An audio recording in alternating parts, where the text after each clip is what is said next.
Terima kasih. Ya baik, terima kasih kepada Saudari Metrisia Abrodite.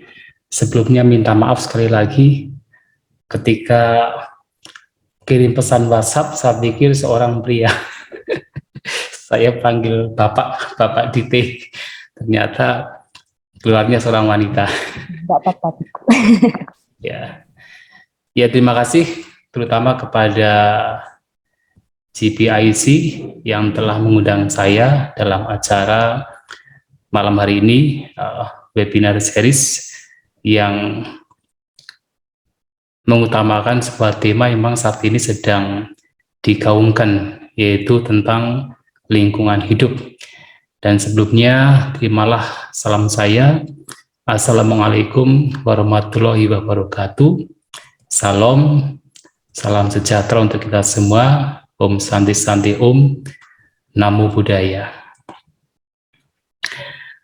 Dan seperti yang tadi telah disampaikan oleh moderator kita, Metrisia Abrodite, bahwasanya malam ini kita akan berbicara tentang ekoteologi Buddha, yang sebenarnya kalau kita melihat di dalam ajaran Buddha, tidak ada kajian yang khusus sekali diberikan oleh Sang Buddha berkaitan dengan ekologi.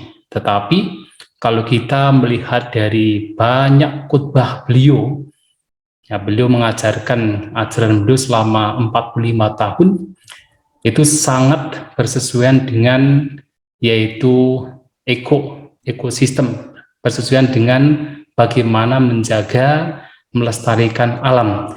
Dan ini yang akan kita lihat bersama-sama. Dan kalau boleh saya tahu, kira-kira untuk pemaparan bisa berapa lama? Atau tidak ada batas waktunya? Kita selesai sampai jam 8, Biku, nanti mungkin bisa 30 menit atau kurang untuk bisa lebih banyak interaksi. Baik ya, terima kasih. Dan untuk selanjutnya saya akan share screen terlebih dahulu supaya lebih terurut dalam menjelaskannya.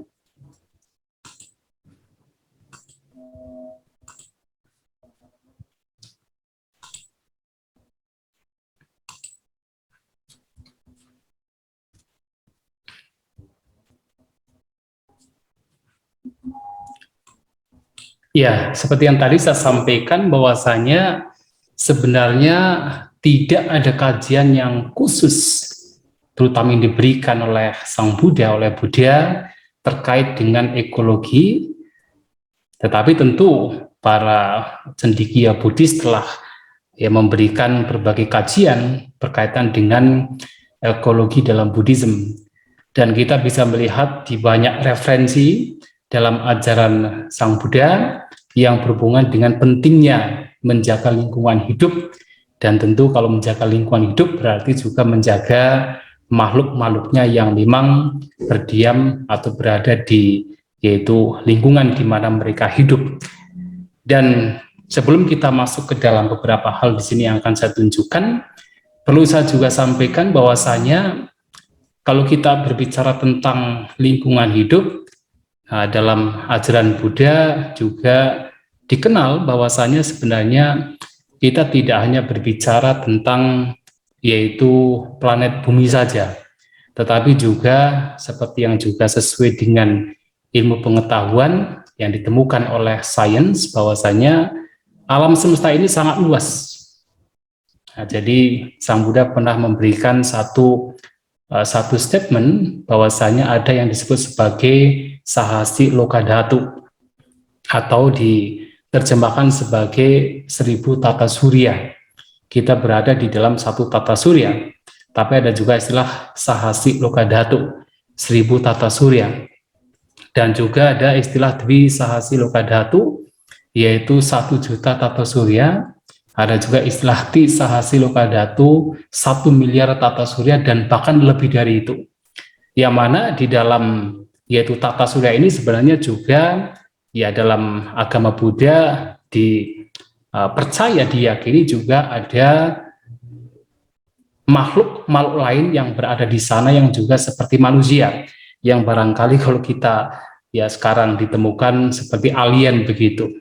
Tetapi tentu yang akan kita bahas adalah yaitu alam di mana kita hidup, terutama di planet bumi ini, ya manusia dan juga makhluknya yang ada di planet bumi ini, ya bagaimana kita ya menjaga, melestarikan alam di mana kita hidup. Dan pertanyaannya adalah apakah dalam ajaran Buddha itu juga ditemukan berbagai referensi, berbagai pernyataan atau bukti-bukti di mana Buddha juga sangat concern, sangat peduli dengan yaitu bagaimana alam hendaknya dijaga, alam hendaknya dilestarikan dengan baik sebagai tempat tinggal yang cocok, yang sesuai untuk kita, manusia dan juga makhluk-makhluk lainnya. Kalau kita perhatikan bahkan Sang Buddha sendiri sebagai yaitu guru, ya ajaran beliau, ajaran Buddha, kalau kita perhatikan beliau sendiri sebenarnya selama hidupnya itu, aku ini tidak bisa, selama hidupnya beliau itu sebenarnya sudah sangat berdekatan dengan alam. Sebagai contoh adalah ketika beliau lahir, ya dikenal sebagai Pangeran Siddhartha. Itu dikenal bahwa beliaunya lahir bahkan di bawah pohon, sebuah pohon yang sekarang kita kenal sebagai pohon salak. Kemudian bahkan ketika beliau mencapai yang kita sebut sebagai pencerahan sempurna, mencapai penerangan sempurna yang kemudian dikenal sebagai Buddha, beliau juga mencapainya tepat di bawah sebuah pohon, yaitu pohon Bodhi, yaitu bagaimana lahirnya juga di alam, mencapai pencerahan juga di alam, dan ternyata pada umur 80 tahun ketika beliau meninggal, beliau juga meninggal di alam juga, tepat di bawah pohon salak kembar. Nah, dari sini saja peristiwa-peristiwa yang ada pada yaitu diri Sang Buddha saja sudah selalu berdekatan dengan alam. Dan bahkan selama hidupnya, selama beliau menjadi seorang, terutama seorang pertapa, sebagai seorang biku, nah beliau juga kebanyakan tinggal di alam, tinggal di hutan, tinggal di tempat-tempat yang sepi, tempat-tempat yang alami. Dan banyak khotbah beliau sangat mengapresiasi keberadaan alam yang indah yang harus dijaga, harus dilestarikan. Nah,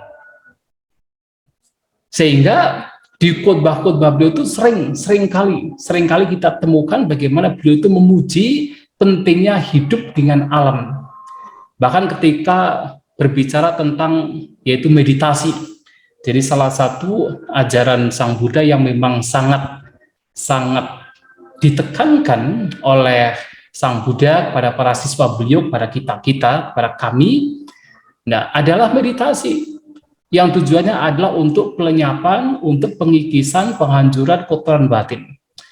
Dan tempat yang sesuai agar kita mendapatkan ketenangan, mendapatkan hasil yang baik dalam bermeditasi adalah tempat-tempat yang sepi. Maka beliau seringkali ketika berbicara kepada para siswa beliau, ya ketika membicarakan pentingnya untuk melenyapkan rintangan-rintangan batin, rintangan-rintangan pikiran, kotoran batin, beliau selalu mengatakan, pergilah ke hutan, ke pangkal pohon, ke tempat kosong, kemudian pergi ke lembah gunung, ke gua, bahkan membuat gubuk kosong terbuat dari jerami. Untuk apa? Untuk menenangkan batin. Nah, dalam kaitannya spiritual saja, yang tujuannya adalah untuk pelenyapan pikiran-pikiran yang negatif, pun Sang Buddha sangat menekankan hidup di tengah-tengah alam.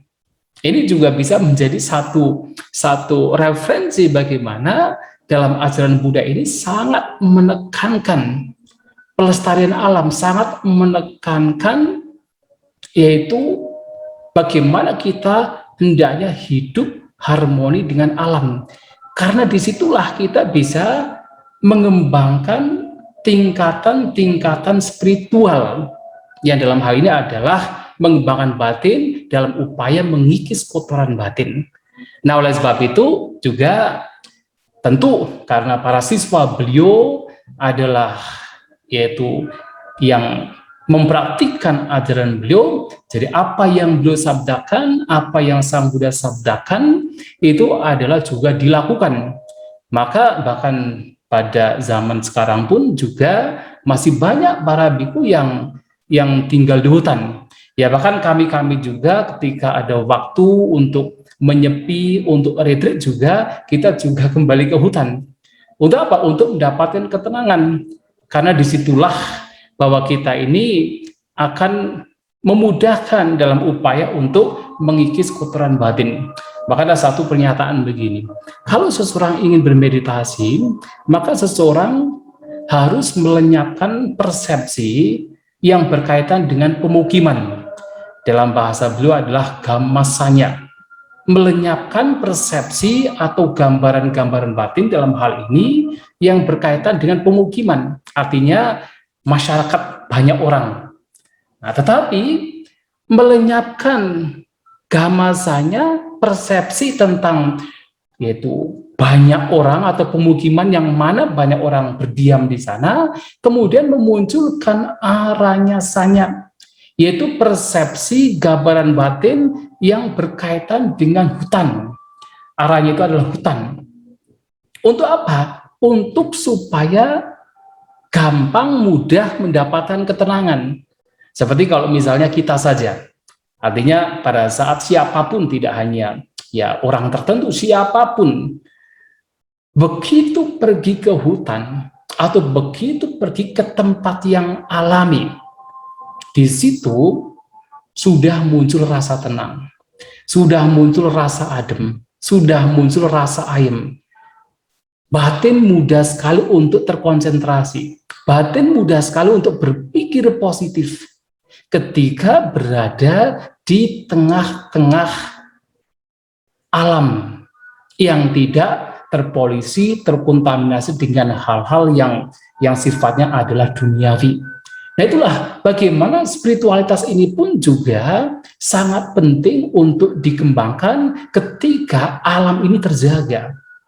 Ketika alam ini masih terjaga dengan baik, tidak terpolusi, tidak terkontaminasi dengan hal-hal yang membuat batin ini menjadi gelisah.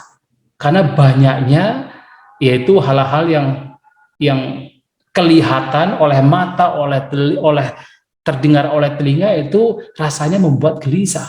Tapi begitu masuk ke alam, begitu masuk hutan, batin menjadi tenang. Nah, sehingga para siswa beliau pun juga melakukan apa yang dilakukan oleh Sang Buddha. Nah, oleh karena itu juga ya para biku, kemudian juga ya atas ajaran Sang Buddha ini juga sangat dianjurkan untuk mereka menjaga alam dengan baik. Sebagai contoh misalnya kami di komunitas para biku ini ada satu tradisi yang dilakukan ketika musim hujan, terutama di India pada waktu itu, untuk tidak keluar dari tempat, untuk tidak mengembara. Jadi pada zaman Sang Buddha biasanya para siswa beliau, para biku biasanya mengembara dari satu tempat ke tempat lain, dari satu hutan ke hutan lain, dari satu kampung ke kampung lain. Nah, tetapi ketika musim hujan mereka tidak diperkenankan untuk mengembara. Alasannya apa? Tujuannya apa? Tujuannya adalah supaya ketika musim hujan mereka tidak mengembara dan tidak menginjak-injak tanaman yang baru tumbuh. Sekaligus juga tidak, kalau mereka harus mengembara, mereka harus berjalan, maka ada serangga-serangga kecil yang juga terbunuh karena diinjak. Nah, agar menghindari perusakan alam, bahkan pembunuhan makhluk hidup, maka para biku, bahkan sampai sekarang ini, ketika musim hujan tidak diperbolehkan untuk mengembara. Apalagi pada zaman Sang Buddha di India, bahkan zaman sekarang pun juga masih sama, bahwa di India ini memiliki 3 musim yang boleh dikatakan ekstrim, yaitu musim hujan, musim panas, dan juga musim dingin. Ketika panas, panas sekali. Ketika dingin, dingin sekali. Nah, sehingga untuk tumbuhan itu tidak seperti Indonesia, yang mana tumbuhan mudah tumbuh. Sedangkan di India, tumbuhan itu boleh dikatakan dengan cuaca atau iklim yang ekstrim, itu sulit untuk tumbuh. Nah, sehingga ketika waktunya musim hujan, itulah waktunya tumbuh-tumbuhan mulai bertunas, mulai tumbuh. Dan juga tentunya adalah banyak serangga yang berada di situ dengan tumbuhan yang tumbuh. Nah, kalau kemudian para biku, para siswa Sang Buddha masih mengembara pada musim hujan demikian, maka tentu sebagai dampak buruknya adalah menginjak-injak tanaman yang baru tumbuh. Dan juga menginjak, bahkan bisa menimbulkan kematian bagi serangga-serangga yang kecil. Itulah kenapa Sang Buddha meminta kepada para siswa beliau untuk tidak keluar, untuk tidak mengembara pada saat musim hujan. Ini adalah bagaimana beliau mengajak para siswa beliau untuk tidak merusak alam. Dan bahkan juga salah satu peraturan yang diberikan oleh beliau kepada para siswanya, kepada kami ini yang berjubah seperti ini, adalah untuk tidak buang air besar, buang air kecil di air yang mengalir seperti sungai, dan juga di tanaman yang hijau atau tanaman yang tumbuh. Tujuannya apa? Supaya tidak mengotori alam, tidak mengotori tanaman, tidak mengotori air, ya agar tentunya kalau tanaman, air tidak kotor, tidak terkontaminasi, ya itu akan juga menjaga tidak hanya alam tetapi juga makhluk-makhluk yang hidup di sana. Nah, ini adalah salah satu yang Sang Buddha dalam ajaran Buddha sangat ditekankan untuk menjaga alam. Nah, seperti yang tadi juga saya sampaikan, bahkan kalau kita bicara tentang yaitu praktik ajaran Buddha yang mana tujuannya adalah untuk mengembangkan pikiran-pikiran yang luhur, pikiran-pikiran yang baik, dan di saat yang sama adalah untuk melenyapkan pikiran-pikiran yang negatif, pikiran-pikiran yang buruk, pikiran-pikiran yang membawa kepada kerugian. Ternyata lingkungan di mana kita hidup juga sangat mempengaruhi. Kalau lingkungan di mana kita hidup ternyata lingkungannya ini tidak baik, lingkungannya penuh dengan konflik, lingkungannya ternyata secara iklim, secara cuaca juga ekstrim, atau lingkungannya adalah lingkungan yang mana gersang, di mana ada paceklik dan sebagainya, itu juga akan menyulitkan kita dalam upaya untuk memunculkan pikiran-pikiran yang baik, dalam upaya untuk melenyapkan pikiran-pikiran yang negatif. Itulah kenapa salah satu sabda dari Sang Buddha dalam salah satu khutbah beliau yang kita kenal sebagai Manggala Sutta atau khutbah tentang berkah, beliau mengatakan, Patiru pade sawasoca etam manggala mutabang, bahwa hidup di tempat yang sesuai adalah berkah yang tertinggi. Jadi hidup di tempat yang sesuai adalah berkah yang utama, berkah yang tertinggi. Nah, yang dimaksud dengan hidup di tempat yang sesuai adalah hidup di tempat di mana tempatnya ini nyaman, aman untuk berbuat kebajikan. Tempatnya di situ tidak ada konflik, tidak ada pertengkaran. Tempatnya di situ tidak ada paceklik. Nah, kalau tempatnya tidak ada konflik, tidak ada pertengkaran, dan tidak ada peperangan, maka tempat tersebut ada tempat yang sesuai. Karena apa? Seseorang bisa mudah untuk mengembangkan batinnya. Seseorang bisa mudah untuk berbuat kebajikan. Tetapi kalau tempatnya itu penuh dengan konflik, penuh dengan pertengkaran, penuh dengan peperangan, Mungkin untuk orang-orang tertentu masih bisa melakukan hal yang terbaik, tetapi dengan kondisi yang demikian biasanya sulit untuk bisa berpikir yang positif. Ketika seseorang berada di tempat yang sulit, tempat di mana banyak peperangan, banyak konflik. Demikian pula kalau tempatnya itu artinya paceklik, tempatnya gersang, tempatnya rusak. Karena misalnya sekarang ya tempatnya pohon-pohonnya itu banyak ditebang, kemudian tempatnya juga terkontaminasi dengan limbah-limbah industri. Nah, yang mana di situ tempatnya sulit sekali untuk bisa hidup di situ, sulit untuk bisa bertani, sulit untuk bisa melakukan yaitu mencari makanan di situ, maka ya sulit juga untuk bisa fokus, untuk bisa mempraktikkan ya pengembangan batin dengan lebih mudah. Itu lebih sulit. Tetapi kalau tempatnya itu sesuai, tempatnya itu aman, tenang, iklimnya bagus, alamnya juga bagus, alamnya indah seperti yang tadi saya sampaikan, alamnya itu juga indah, alamnya juga sejuk, alamnya juga ya seperti baru datang saja sudah merasa tenang, merasa aman, maka disitulah kita memudahkan untuk bisa mengembangkan batin kita. Di situ pula kita mudah untuk bisa berpikir positif, untuk bisa melakukan kebajikan.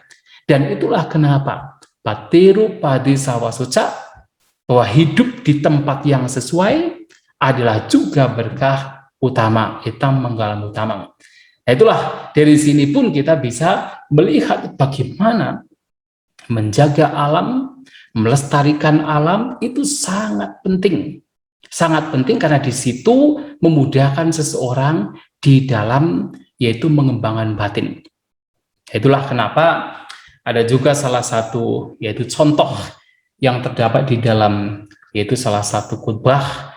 Di sana ada dialog antara Sang Buddha dengan para siswa beliau. Ada 3 siswa beliau, yaitu ada Bante, ada Biku Anuruddha, Biku Nandia, dan Biku Gimbila. Ada 3 siswa beliau.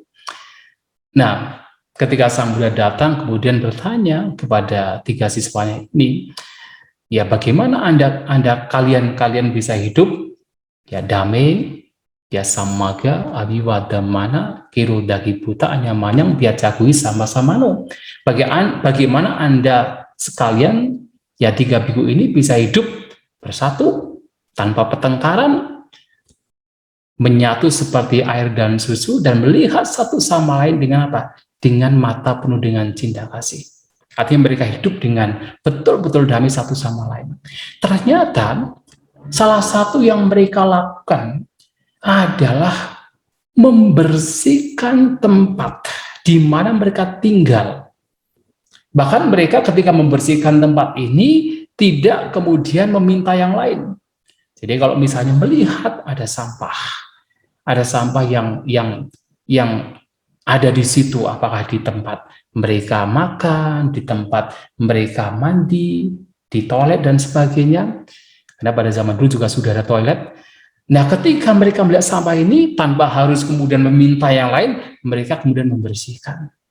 Bahkan ketika mereka pergi ke kampung untuk mencari makanan, kemudian mereka ada salah satu pulang terlebih dahulu, sebelum teman-temannya pulang, tempat di mana mereka makan dibersihkan terlebih dahulu.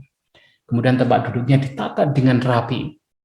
Nah, kemudian ketika mereka datang, ya bersama-sama makan. Dan ketika yang makan terakhir, itu ya selesai terakhir, nah dialah yang kemudian membersihkan seluruh ruangan tersebut. Dan ketika ada air yang kosong yang mereka gunakan untuk cuci kaki, cuci tangan ternyata kosong, nah mereka juga akan siapapun yang melihat akan mengisinya dan membuat tempat di mana mereka tinggal itu menjadi apa? Rapi, menjadi bersih, menjadi nyaman untuk didiami. Nah, ini juga disampaikan oleh Sang Buddha dalam beberapa peraturan beliau kepada para biku, kepada para siswanya. Bagaimana ketika tinggal yaitu di wihara, yang sekarang kita kenal sebagai istilah wihara, itu harus membersihkan tempatnya masing-masing. Jadi wihara atau tempat tinggal itu harus dianggap sebagai milik. Jadi ada the sense of belonging, bahwa ini adalah milik kita. Maka agar kita hidup nyaman, tempatnya harus yang bersih. Dan apalagi wihara-wihara zaman dulu, pada zaman Sang Buddha, sebenarnya istilah yang digunakan itu adalah arama. Nah, arama itu bahasa Pali atau bahasa kuno, bahasa yang digunakan Sang Buddha. Dan arti arama itu tidak lain adalah taman. Jadi misalnya ada wihara besar namanya Veluwana Arama. Jadi taman hutan bambu. Kemudian juga ada Nigrodharama, taman pohon beringin. Kemudian ada juga wihara yang disebut sebagai Ambarama, yaitu adalah taman pohon mangga. Dan kenapa disebut sebagai taman? Karena memang tempatnya indah, tempatnya bersih. Dan siapa yang membersihkan? Adalah para biku yang memang tinggal di tempat tersebut. Membersihkan tempat tersebut sehingga nyaman untuk digunakan bermeditasi, digunakan untuk tempat tinggal. Nah, sehingga di sini kita bisa melihat, dari sini saja bisa melihat bahwasanya Sang Buddha kepada para siswa beliau itu sangat peduli dengan apa? Dengan penjagaan alam. Untuk tidak merusak alam, tetapi menjaga alam dengan baik, melestarikan alam dengan baik. Karena itu juga menjadi satu hal yang penting dalam upaya seseorang mengembangkan batinnya. Tempatnya nyaman untuk ditinggali, maka itu juga nyaman bagi seseorang untuk yaitu bermeditasi, untuk mengembangkan batinnya.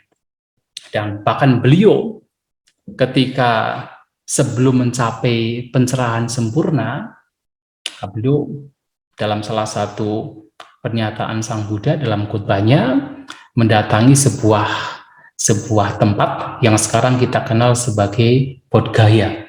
Kalau zaman dulu disebut sebagai Bodhigaya. Nah, beliau melihat tempat tersebut. Ketika melihat tempat tersebut, beliau mengatakan, wah, tempat ini begitu indah. Dengan hutannya yang rindang. Sementara di sampingnya ada sungai, yang sekarang kita kenal sebagai Sungai Niranjara. Ada sungai yang begitu landai, dengan pasirnya yang putih. Nah, ini adalah tempat yang cocok bagi saya untuk bermeditasi. Nah, di situ melihat tempat yang cocok, tempat yang indah, tempat yang alami, disitulah pada waktu beliau belum mencapai pencerahan sempurna, berpikir ini tempat yang cocok untuk bermeditasi. Ini tempat yang cocok untuk melakukan striving, usaha untuk mencapai pencerahan. Dan benar, menggunakan tempat tersebut, batin menjadi tenang, batin menjadi damai, sehingga beliau akhirnya mencapai pencerahan sempurna atau dikenal sebagai kebudaan. Nah, sehingga kalau kita bicara spiritualitas dalam ajaran Buddha, alam itu sangat berhubungan. Dan juga tentu kalau kita bicara tentang yaitu lingkungan hidup, ya hancur dan terjaganya lingkungan hidup, ya tentu sangat dipengaruhi oleh manusia. Walaupun tidak bisa kita pungkiri bahwasanya ya kehancuran dari sebuah habitat atau lingkungan di mana seseorang atau makhluknya hidup itu terkadang ya bukan semata-mata karena manusia, bisa juga karena ya musibah alam, karena gempa bumi, karena longsor dan sebagainya. Tetapi manusia ini memberikan pengaruh yang begitu besar. Bagaimana supaya bumi yang kita diami ini bisa terjaga dengan baik, itu adalah manusia yang memiliki pengaruh yang begitu besar. Dan juga termasuk bagaimana bumi ini bisa hancur, tempat lingkungan hidup di mana kita hidup itu bisa hancur, juga sangat dipengaruhi oleh manusia itu sendiri. Nah, oleh sebab itu, kita sebagai manusia yang memahami pentingnya menjaga alam, pentingnya menjaga lingkungan hidup di mana kita hidup, nah kita harus tahu apa yang harus kita lakukan. Nah, sehingga dalam hal ini, Nah, tadi juga telah disampaikan, ini saya kutip juga, disampaikan oleh moderator kita, satu syair dalam satu buku, dalam satu kitab suci, Dhammapada, syair 49, Sang Buddha mengatakan, ya tapi bamaru pupang, wana ganta mahe dayang, paleti rasa madaya ewang game munisari. Jadi seperti lebah, nah lebah itu namanya bamaru dalam bahasa Pali. Ya, jadi seperti lebah yang tidak menghancurkan warna, jadi warna itu adalah keindahan dari bunga tersebut, warna dan juga ganda yang tidak lain adalah bau dari bunga tersebut, ia mengambil rasanya, mengambil madunya. Jadi paleti rasa madaya. Nah, jadi kalau kita terjemahkan secara sederhana adalah seperti hanya lebah yang hanya mengambil madunya tanpa menghancurkan warna atau keindahan dan juga bau atau katakan keharuman dari bunga tersebut. Demikian pula seorang bijaksana hendaknya mengembara. Dalam syair ini ada semacam pesan yang diberikan oleh Sang Buddha, bahwa kita ini hidup di alam, bahwa kita itu hidup di tengah-tengah alam yang memang kita makan, minum, berteduh dari alam. Kita bisa survive, kita bisa bertahan karena alam.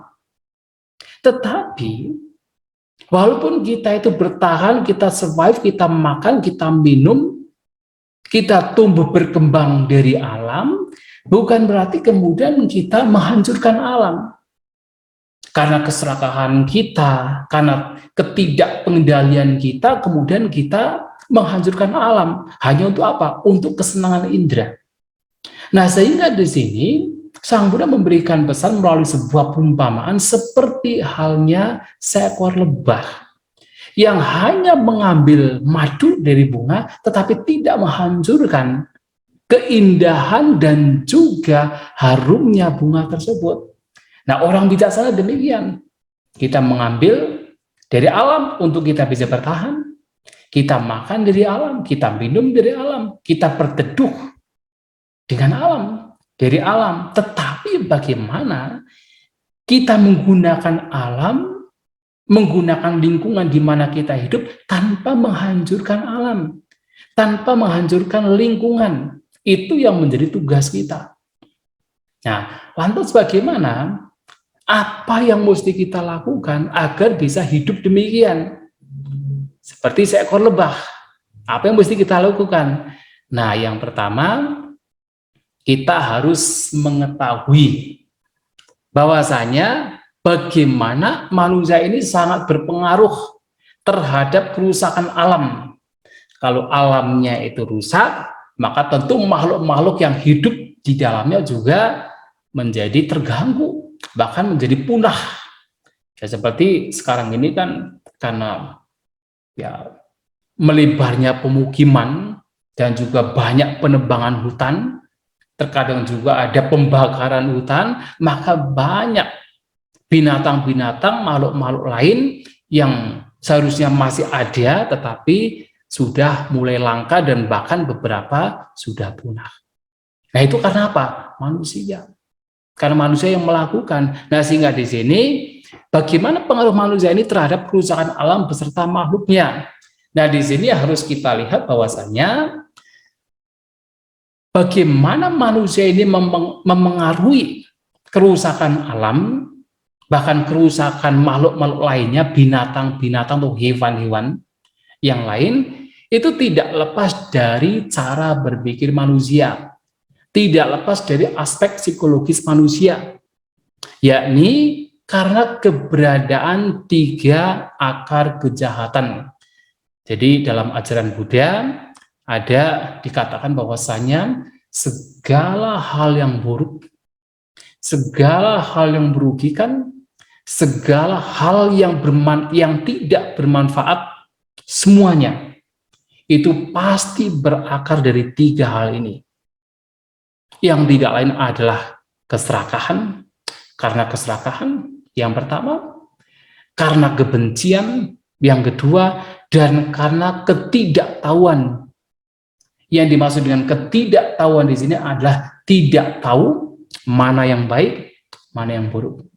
Tidak tahu mana yang bermanfaat, mana yang merugikan. Tidak tahu mana yang terpuji, mana yang tercela.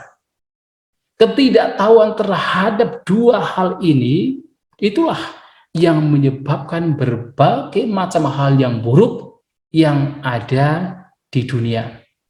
Termasuk adalah kenapa manusia ini cenderung merusak alam. Itu karena apa? Ya karena keserakahan, karena kebencian, karena ketidaktahuan, karena keserakahan untuk menikmati kesenangan indera, keserakahan terhadap ide-idenya, sehingga tanpa ada pengendalian diri, menghancurkan alam, mengeksploitasi alam karena keserakahan. Padahal kalau kita bicara tentang kebutuhan kita itu berapa sih? Kalau hanya sekedar untuk survive, untuk hidup, ya kita hanya membutuhkan 4 hal, yaitu kebutuhan primer, yang tidak lain adalah makanan. Makanan berapa sih dalam satu hari? Paling banter, ya makan 3 kali. Bahkan sebenarnya makan 1 kali, 2 kali sudah cukup. Seperti kami para biku makannya maksimal 2 kali. Ya biasanya kami makan sekali sehari, sudah cukup. Tetapi karena keserakahan kemudian apa? Wah, kemudian mengeksploitasi alam, mengumpulkan sebanyak-banyaknya yang sebenarnya tidak digunakan. Hanya apa? Hanya untuk kesenangan indrawi semata. Dari ya, yang paling kecil sampai yang skalanya besar, mengeksploitasi alam secara masif, itu semua karena apa? Pertama karena keserakahan. Yang kedua karena kebencian. Misalnya apa? Ada peperangan. Karena kebencian kemudian tempat-tempat yang sebenarnya sudah indah, sudah rapi, sudah alami dihancurkan, dibombardir misalnya begitu. Karena kebencian.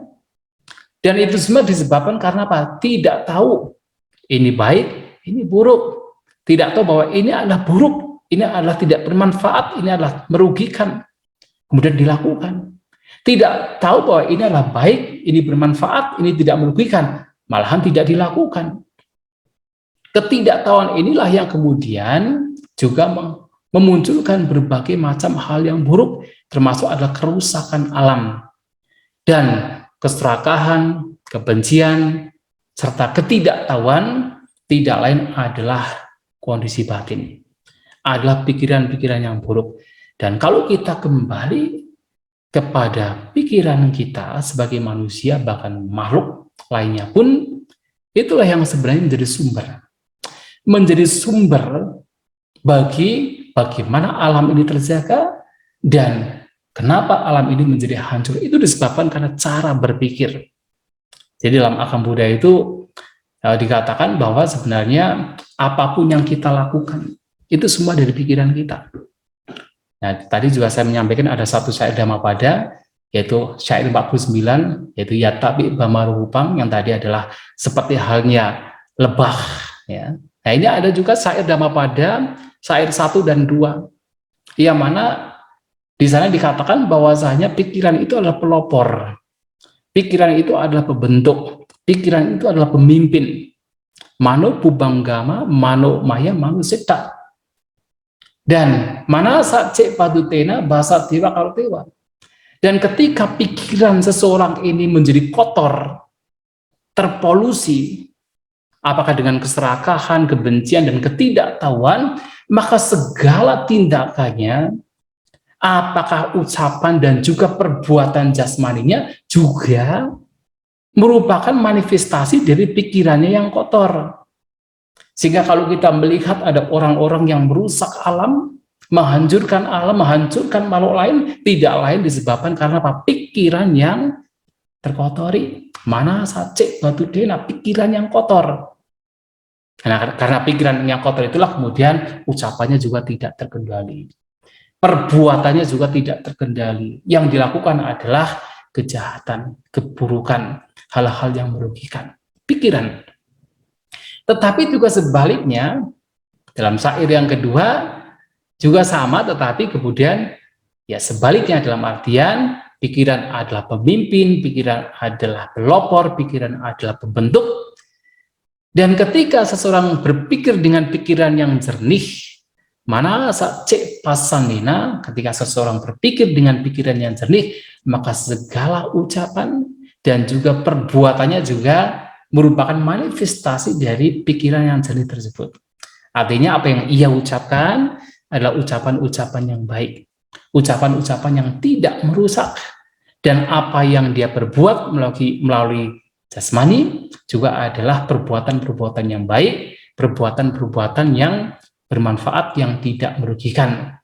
Tetapi ya justru adalah perbuatan-perbuatan yang membawa kepada hal-hal yang baik, termasuk pelestarian alam. Ya, bagaimana alam dijaga dengan baik agar makhluk termasuk kita, di mana kita hidup di alam tersebut, juga mampu hidup dengan nyaman, dengan damai, mengembangkan batin dengan lebih mudah. Maka di sini pikiran ini menjadi pelopor, dan terutama yang membawa kepada kerusakan alam tidak lain karena pikiran manusia yang ternodai, yang dikuasai oleh keserakahan, kebencian, dan juga ketidaktahuan. Oleh sebab itu, dalam salah satu khutbahnya, misalnya dalam Kalama Sutta, ya Sang Buddha pernah berbicara kepada ya para siswa beliau di salah satu tempat, mereka adalah suku Kalama. Ya, beliau mengatakan bahwasanya kalau seseorang pikirannya dikuasai, apakah oleh keserakahan, atau oleh kebencian, atau oleh ketidaktahuan, apakah orang demikian perbuatan dan ucapannya bermanfaat? Tidak. Ya, suku Kalama mengatakan tidak ketika ditanya demikian. Oh tidak, Bante. Tentu perbuatan mereka tidak bermanfaat. Dan apakah dengan pikiran yang dikuasai oleh keserakahan, kebencian, dan ketidaktahuan, mereka akan melakukan perbuatan-perbuatan yang buruk seperti membunuh, mencuri, berzinah, dan juga berbohong? Oh iya, Bante. Orang yang pikirannya dikuasai oleh keserakahan, kebencian, ketidaktahuan, pasti perbuatannya adalah perbuatan-perbuatan yang buruk yang pada akhirnya mengarah kepada apa? Pembunuhan, perusakan, kemudian mengarah kepada pencurian, mengarah pada hal-hal yang tidak bermanfaat, tindakan asusila, kepada kebohongan. Dan itu disebabkan karena pikiran. Termasuk tentu di sini seseorang merusak alam untuk kesenangan pribadinya, itu juga disebabkan karena apa? Ya ini tiga hal ini, loba, dosa, moha dalam bahasa Pali, keserakahan, kebencian, dan juga ketidaktahuan. Dan juga di dalam ada satu khutbah namanya Cula Dupa Kanda Sutta, ya Sang Buddha di sana juga menyampaikan bahwasanya konflik yang terjadi yaitu di dunia itu semua disebabkan karena salah satunya keserakahan. Yang salah satunya belum mengatakan kenapa raja berperang dengan raja. Kalau sekarang boleh dikatakan satu negara berperang dengan negara lain. Itu disebabkan karena keserakahan. Ada istilah yaitu tanha. Tanha adalah nafsu keinginan yang tidak terkendali. Kenapa raja berperang dengan raja? Satu negara berperang dengan negara lain. Itu disebabkan karena keserakahan. Karena keserakahan ingin menguasai misalnya sumber daya alam dari negara lain, maka muncullah peperangan. Sehingga menyebabkan berbagai penghancuran. Tidak hanya penghancuran manusia, tetapi penghancuran lingkungan alam, lingkungan hidup, karena keserakahan. Nah, demikian pula dalam Mahanidana Sutta juga mirip. Kenapa terjadi berbagai macam konflik di dunia, termasuk berbagai kerusakan yang timbul, yang muncul karena konflik tersebut, kerusakan alam, disebabkan karena seseorang memiliki keserakahan. Kalau orang serakah punya loba, punya tanha dalam bahasa Pali, maka seseorang akan mencari. Itu memang wajar. Kalau orang serakah pasti mencari. Mencari sesuatu, mencari apa yang diinginkan. Kalau mencari, pasti mendapatkan laba. Jadi orang yang serakah akan mencari. Ketika mencari, maka mendapatkan. Dan ketika mendapatkan, maka muncullah gairah, kesenangan terhadap apa yang telah diperoleh. Ketika muncul gairah, maka mulai menghitung. Apa yang diperoleh dihitung. Ketika mulai menghitung, maka mulailah muncul apa? Menggenggam. Ketika mulai menggenggam, muncullah kemelekatan. Mulai melekat dengan apa yang sudah diperoleh. Melekat erat. Dan ketika muncul kemelekatan, maka muncullah apa? Macarya. Macarya artinya kekikiran. Muncul rasa kikir. Tidak ingin dibagi dengan yang lain. Apa yang sudah diperoleh, apa yang sudah dilekati, apa yang sudah digenggam, apa yang sudah memunculkan gairah di situ, tidak boleh dibagi dengan yang lain. Nah, sehingga apa? Muncullah yaitu proteksi. Berusaha untuk memproteksi, untuk menjaga apa yang telah dimiliki tanpa disadari. Disitulah muncullah kemudian berbagai macam konflik. Artinya ketika apa yang dilekati, digenggam erat-erat, yang sudah dijaga dengan sedemikian rupa, ternyata lenyap, ternyata hancur, ternyata diambil orang, dirampok orang. Yang terjadi adalah konflik, pertengkaran, dan lain sebagainya itu muncul. Dan ternyata kalau orang sudah memiliki kekikiran, tidak hanya dia itu kemudian menjaga apa yang dia miliki. Ada satu hal lain lagi yang dalam batinnya juga selalu menginginkan apa yang menjadi milik orang lain.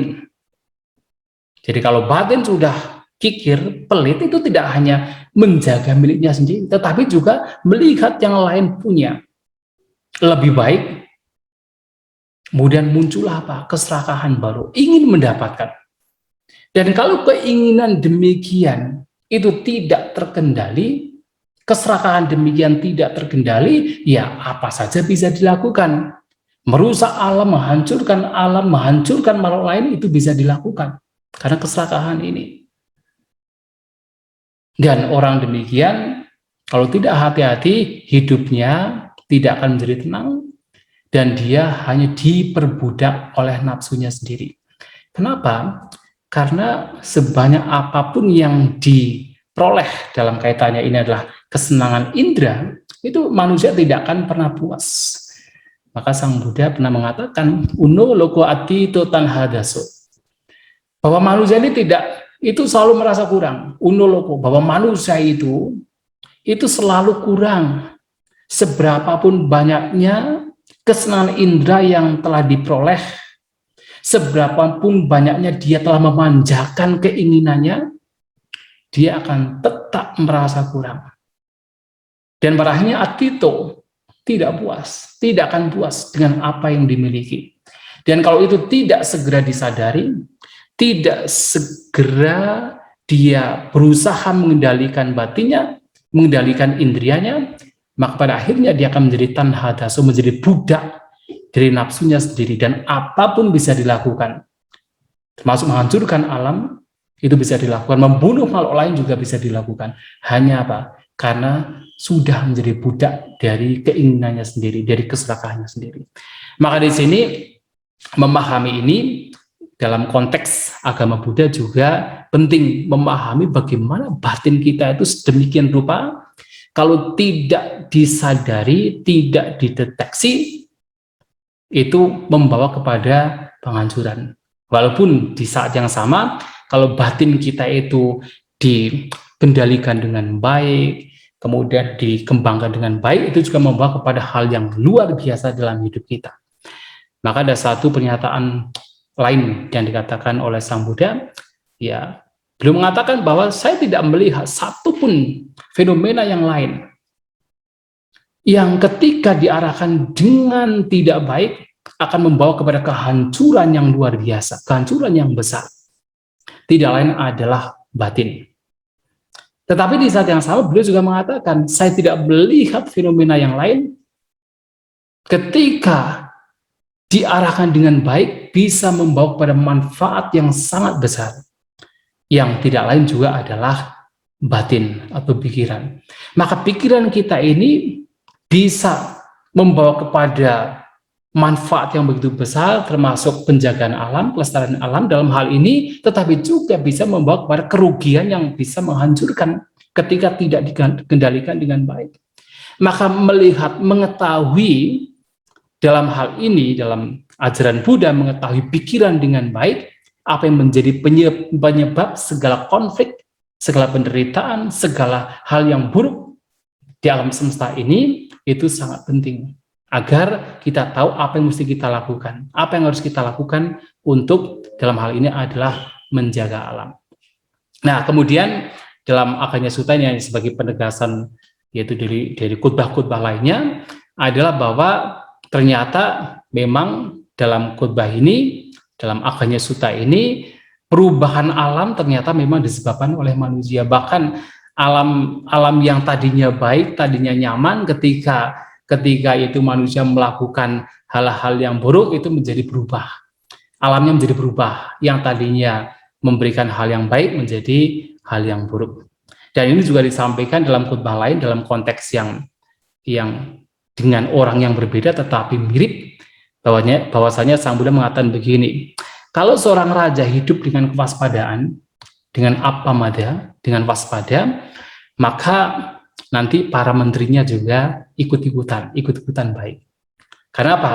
Raja ini atau pemerintah, kalau sekarang misalnya negara Republik Indonesia adalah presiden, kalau presidennya baik, maka nanti para menterinya juga akan termotivasi untuk melakukan yang baik. Nanti para tentaranya juga akan termotivasi melakukan hal yang baik. Nanti yaitu para pekerja pemerintahan juga melakukan yang terbaik. Kemudian rakyatnya juga melakukan yang terbaik, terinspirasi dari yaitu raja atau presiden. Dan kalau itu dilakukan, alam juga akan menjadi damai. Alam juga akan menjadi kokoh. Tetapi dikatakan pula sebaliknya, kalau raja tidak baik, kalau pemerintah tidak baik, maka nanti para menterinya juga ikut-ikutan tidak baik. Kemudian nanti para tentaranya juga ikut-ikutan. Nanti rakyatnya juga ikut-ikutan. Ya karena melihat pemerintahan juga tidak baik, ya ikut-ikutan tidak baik. Dan itu dikatakan bisa menimbulkan berbagai bencana alam. Memang dalam khotbah tersebut tidak disebutkan mengapa bisa demikian. Tetapi secara logika kita bisa mengerti bahwa kalau manusianya ini tidak terkendali, tidak punya moral yang baik, apa yang terjadi? Ya, manusia ini akan menghancurkan alam. Jadi pohon-pohon ditebangi, hutan-hutan ditebang, dirusak, sehingga apa? Banjir, longsor akan terjadi. Banyak musibah yang terjadi, musibah alam yang terjadi karena apa? Karena tindakan manusia, karena moral manusia ini tidak baik, tidak terkendali. Dan itu bisa terjadi kalau masyarakat itu tidak peduli lagi dengan nilai-nilai kemoralan. Nah, sehingga dalam hal ini memang pikiran kita itu sangat butuh untuk dijaga dengan baik. Nah, kemudian ada sutta lain. Maaf, agak motong, mungkin bisa 3 menit lagi biar ada diskusi yang lebih banyak itu, Biku. Oh gitu ya, oh ya baik ya, 3 menit ya, ini masih banyak. Nanti bisa sambil ceritain sambil jalan ya, mungkin. Oke. Ini beberapa khotbah, tapi yang ada satu khotbah, ada 2 khotbah lagi, misalnya Sakapanaha Sutta, ada Luka Sutta, kalau tidak salah, itu juga berkaitan dengan hal tersebut. Ya, ini hanya beberapa contoh ya, yang sebenarnya mirip-mirip. Dan tentu kalau kita berbicara tentang bagaimana kita menjaga alam, ya kita harus tahu tadi penyebabnya. Karena penyebab dari kehancuran alam adalah keserakahan, kebencian, dan juga kebodohan. Tidak mengetahui mana yang baik, mana yang tidak baik. Maka tentu yang harus kita lakukan adalah melenyapkan. Kalau tidak bisa melenyapkan, setidaknya adalah mengikis keserakahan kita, mengikis kebencian kita, mengikis kebodohan kita. Kita berusaha untuk mengembangkan kebijaksanaan untuk memahami, oh ini baik, ini tidak baik, ini buruk. ini tidak buruk, ini merugikan, ini bermanfaat, harus kita ketahui dan lakukan yang terbaik setelah mengetahui demikian, agar hal-hal yang buruk tidak dilakukan. Nah, untuk hal demikian, untuk agar kita memiliki, agar kita bisa mengikis, bahkan melenyapkan loba dosa muha, keserakahan, kebencian, dan juga ketidaktahuan, maka kita harus memiliki yang pertama pandangan benar, yang tidak lain adalah kebijaksanaan. Ini banyak di sana. Yang salah satunya, misalnya nomor 2, kita harus punya moto dalam hidup kita. Ini adalah moto umat Buddha sebenarnya. Yang Sang Buddha mengatakan, bahu jana hitaya, bahu jana sukaya, bahu jana ataya. Bahwa kita harus hidup di dunia ini demi apa? Demi manfaat banyak orang. Bahu jana hitaya. Demi kebahagiaan banyak orang. Bahu jana sukaya. Dan demi kesejahteraan bagi banyak orang, bahu janataya. Kalau kita punya moto demikian, maka setiap tindakan, perbuatan kita, ucapan kita, pikiran kita, apapun yang kita lakukan, itu selalu dilakukan dengan penuh kewaspadaan. Kira-kira ini membawa manfaat atau tidak? Membawa kebahagiaan atau tidak? Membawa kesejahteraan atau tidak? Sehingga kalau tahu itu adalah merusak alam, akan tidak dilakukan. Itu sebagai salah satu contoh. Dan juga kita harus hidup di dunia ini demi yaitu manfaat diri sendiri dan juga makhluk lain. Ini ya, kalau dalam ajaran Buddha kita juga mengenal yaitu hukum karma, bahwa kita harus menjaga alam, berbuat hal yang baik, karena kita tahu bahwa setiap perbuatan kita akan kembali kepada kita. Kalau kita berbuat baik, ya kebahagiaan yang akan kita peroleh. Kalau kita berbuat tidak baik, kejahatan, ya juga penderitaan yang akan kita peroleh. Nah, ini beberapa contoh untuk supaya cepat. Kemudian juga dalam penjagaan alam ini kita pun juga harus menjaga moralitas kita. Dalam menjaga moralitas ada 2 sebenarnya. Yang pertama adalah menghindari kejahatan. Apapun hal yang buruk, yang tidak bermanfaat, hindari. Tetapi yang kedua adalah menambah apapun hal yang baik, atau disebut sebagai carita sila. Jadi apapun yang baik, yang bermanfaat, yang tidak merugikan, itu harus dilakukan. Yang salah satu diajarkan oleh Sang Buddha adalah dalam salah satu khotbah beliau, disebut Vanna Rupa Sutta. Beliau mengatakan bahwa kalau seseorang ingin menambah kebajikan, salah satu hal yang harus dilakukan adalah dengan memperindah alam, dengan suka membuat taman, membuat jembatan, juga suka untuk membuat sumur, tempat-tempat air minum supaya orang bisa minum. Nah, ini adalah salah satu kebajikan yang bisa dilakukan dan disebut sebagai carita sila. Nah, di sini mengacu pada bagaimana kita menjaga alam. Menjaga alam juga sebagai kebajikan yang sangat dianjurkan. Dan tentunya adalah kita harus mengembangkan metta, mengembangkan cinta kasih, dan juga mengembangkan kasih sayang, karuna terhadap semua makhluk, dan juga terhadap alam. Kalau kita mencintai makhluk lain, kita memiliki kasih sayang terhadap makhluk lain, berarti kita juga harus menjaga tempat di mana mereka hidup. Tidak hanya mencintai makhluk lain, tidak hanya menyayangi, tetapi juga menjaga tempat di mana hidup. Sebagai apa? Sebagai wujud cinta kita, wujud kasih sayang kita terhadap makhluk lain. Maka dalam ajaran Buddha, kita selalu dianjurkan untuk selalu merenung dengan kalimat sabbe sata bhavantu sukhitata, semoga semua makhluk berbahagia. Dalam kalimat tersebut, kita dianjurkan untuk mengaplikasikan, mengimplementasikan dalam kehidupan sehari-hari, menjaga mereka, yang salah satu caranya adalah membuat tempat yang damai untuk mereka bisa hidup dengan cara menjaga alam di mana mereka tinggal, habitat di mana mereka tinggal. Itu salah satu caranya. Dan tentu dalam hal ini kita harus mengendalikan diri kita, hidup puas seperti yang tadi, seperti lebah yang menghisap madu, hanya mengambil madunya tanpa merusak bunganya, dan juga seperti burung. Sang Buddha mengatakan, hiduplah seperti burung yang hanya dibebani oleh 2 sayapnya. Artinya kemanapun mereka pergi hanya 2 sayap saja yang dibutuhkan. Dan mereka ketika mencari makanan, ketika mendapatkan makanan tidak akan pernah berpikir besok makan apa. Ya sudah, di situ mendapatkan, itu saja yang digunakan. Itu disebut sebagai hidup santuti, hidup puas dengan apa yang diperoleh. Dan kalau bisa demikian, ini juga bagian wujud dari kita menjaga alam.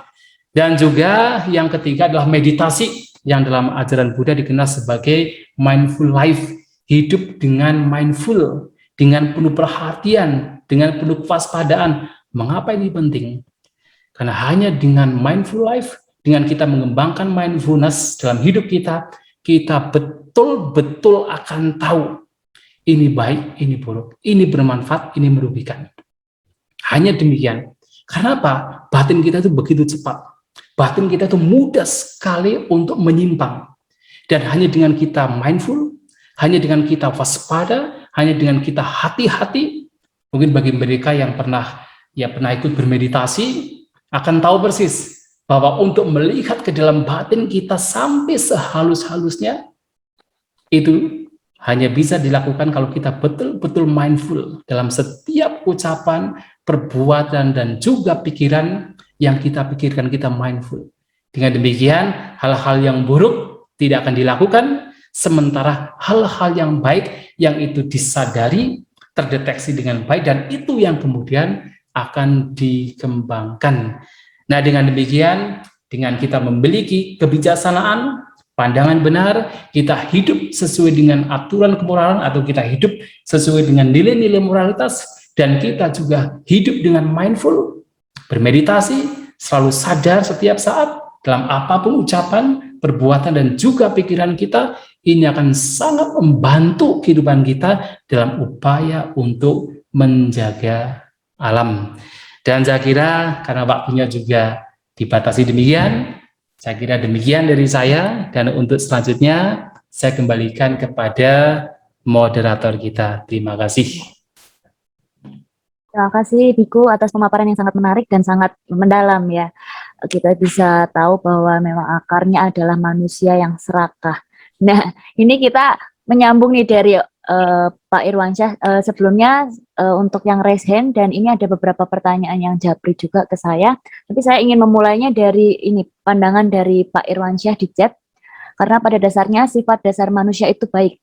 Namun sifat keserakahan mengikisnya dari hari ke hari. Nah, ini ada yang tanya ke saya via Japri, Biku, bagaimana kalau ini kita lihat dari sisi pertumbuhan ekonomi, karena bagaimanapun kita krisis-krisis lingkungan ini kan motivasinya adalah kebanyakan juga masalah ekonomi, di mana pembangunan yang masif saat ini disebut-sebut sebagai salah satu cara untuk pertumbuhan ekonomi, tapi di sisi lain dia menimbulkan kemiskinan, terutama di daerah-daerah yang dianggap terisolir. Nah, menurut Biku sendiri, bagaimana sih ini melihat manusia, karena memang lalu ada kecenderungan untuk merusak keseimbangan alam, bagaimana bisa menyeimbangkan antara kebutuhan ekonomi dan lingkungan secara seimbang gitu, Biku?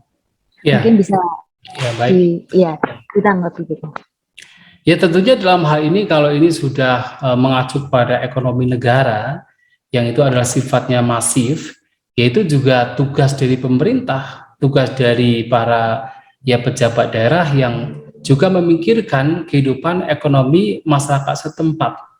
Jadi ya misalnya sekarang ya sumber daya alam di Indonesia kan banyak, misalnya di Papua, yang mana ya tentu sebagai sebuah negara yang besar, sumber daya alam juga dikelola dengan baik, digunakan dengan baik, tetapi juga tidak kemudian tidak memperhatikan masyarakat setempat.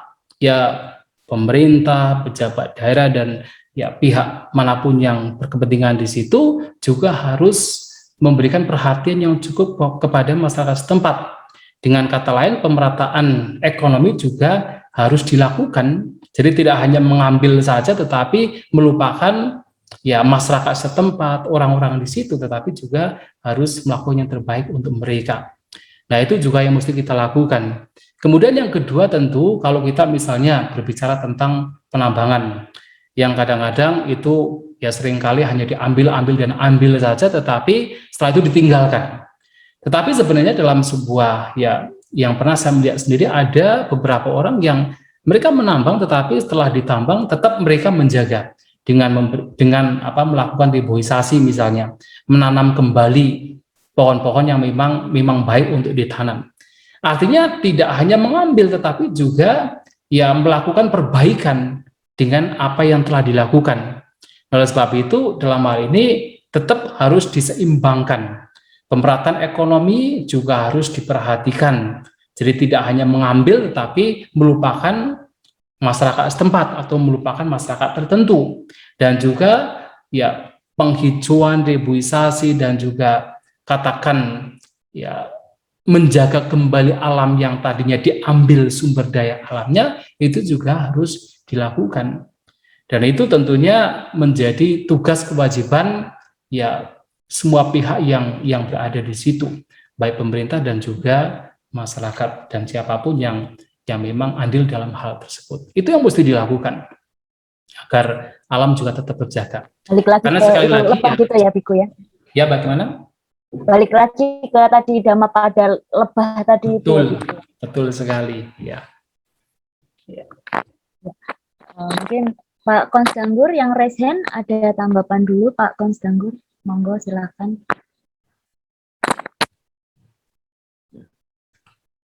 Ya, selamat malam Bante. Selamat malam. Moderator yang begitu cerdas, cermat, mengantar kita kepada suatu rangkaian alam semesta. Ambil madunya, nah, kalau saya bisa nangkap tadi dari Bante, ambil madunya, jangan rusak pohonnya. Betul. Ya, kalau rusak pohonnya, madunya tidak akan dapat. Bukan begitu Bante? Betul sekali Pak. Karena saya juga pencinta lingkungan, andaikan ini nilai-nilai yang tadi ditampilkan itu diintegrasikan dalam kebijakan umum negara, maka tidak akan diskusi malam ini mengenai kerusakan lingkungan. Ya. Karena sudah aman. Tapi sumbernya itu adalah trilogi kejahatan. Seperti mana yang disampaikan oleh Bante tadi, itu dosa, kebencian, keserakahan manusia, dan ketidaktahuan. Dari tiga sirkulasi ini, itu dia harus berlawanan dengan ego manusia itu sendiri. Nah, ego manusia ini karena kebutuhan need-nya, kebutuhan ekonomi yang tadi sebelumnya disampaikan. Nah, terjadilah eksploitasi alam tanpa kontrol. Nah, pertanyaannya Bante, apakah ajaran Buddha mempunyai konsep di dalam mengelola hutan, alam, sehingga bermanfaat bagi manusia-manusia lain? Kemudian yang kedua, bagaimana konsep ajaran Buddha mengenai mengatasi kerusakan lingkungan, dan konsep itu bisa diintegrasikan di dalam kebijakan publik, karena kita harus akui juga kita berada dalam satu negara yang berdasarkan hukum negara. Jadi bukan hukum agama. Jadi ajaran-ajaran agama pun memberikan nilai-nilai, ya, nilai-nilai ajaran perlindungan hutan, perlindungan alam semesta, perlindungan semua makhluk-makhluk ciptaan, bahwa itu merupakan rumah bersama. Nah, rumah bersama tidak hanya golongan religius, tapi juga adalah golongan semua warga negara yang di dalamnya ada golongan-golongan. Itu yang kedua, Bante. Yang ketiga, Bante, bagaimana kaitan dengan kearifan-kearifan lokal, di mana masyarakat adat kita begitu bagus hubungan dengan alam dengan tiga hal, yaitu penciptanya, alamnya, dengan manusianya. Nah, jadi kalau saya kait dengan ajaran Konfusius, Yang dan Yin, jadi bersama. Jadi ini bertolak belakang ini tiga ini. Ya. Nah, bagaimana ajaran Buddha mengintegrasikan tiga ini dalam menyelamatkan hutan. Terima kasih Bante, selamat malam. Baik, terima kasih. Selamat malam Pak Kons Danggur atas pertanyaan. Terima kasih. Kalau kita bicara tentang bagaimana dalam ajaran Buddha seseorang hendaknya juga menjaga alam, tidak mengeksploitasi alam, memang tidak ada, kalau kita bisa mengatakan adalah tidak ada secara spesifik sebuah katakan kajian yang spesifik yang mengajarkan demikian. Tetapi Sang Buddha seringkali berbicara kepada para siswa beliau, apalagi kepada kami para biku yang memang mempraktikkan kehidupan yang diajarkan untuk mempraktikkan kehidupan yang lebih kepada santuti yang tadi saya sampaikan, untuk pelenyapan keserakahan dan seterusnya. Salah satu yang harus kami lakukan adalah tidak mencuri. Dan ketika berbicara tidak mencuri, ternyata adalah tidak mencuri apapun benda, baik yang ada di pemukiman maupun ada yang di hutan. Jadi tidak mencuri apapun benda yang ada di pemukiman, yaitu gama, dan juga ada yang di hutan, aranya. Nah, kalau kita mengambil itu saja, satu hal itu saja, berarti perusakan alam jelas tidak diperkenankan, tidak diperbolehkan. Itu yang pertama. Yang kedua, kami para biku juga tidak diperbolehkan untuk memotong pohon. Tidak diperbolehkan, itu pelanggaran bagi kami para biku. Dan juga tidak diperbolehkan untuk menggali tanah. Karena itu adalah pembunuhan, makhluk hidup bisa membawa kepada banyak pembunuhan. Nah, tentu ini adalah kami para biku yang memang kalau kita mengatakan aturan-aturan yang kita latih itu lebih banyak ketimbang mereka yang bukan mempraktikkan kehidupan biku seperti kami. Nah, dari situ Sang Buddha sangat concern, sangat peduli dengan yaitu alam itu sendiri. Nah, sehingga perusakan alam dari apa yang disampaikan oleh beliau itu jelas tidak diperkenankan. Lantas bagaimana kita menjaga alam yang telah tadi rusak?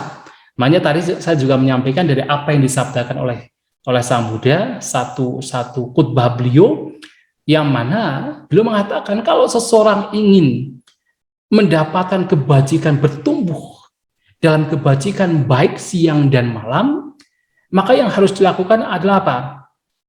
Rama rupa, wana rupa, itu dalam bahasa Pali.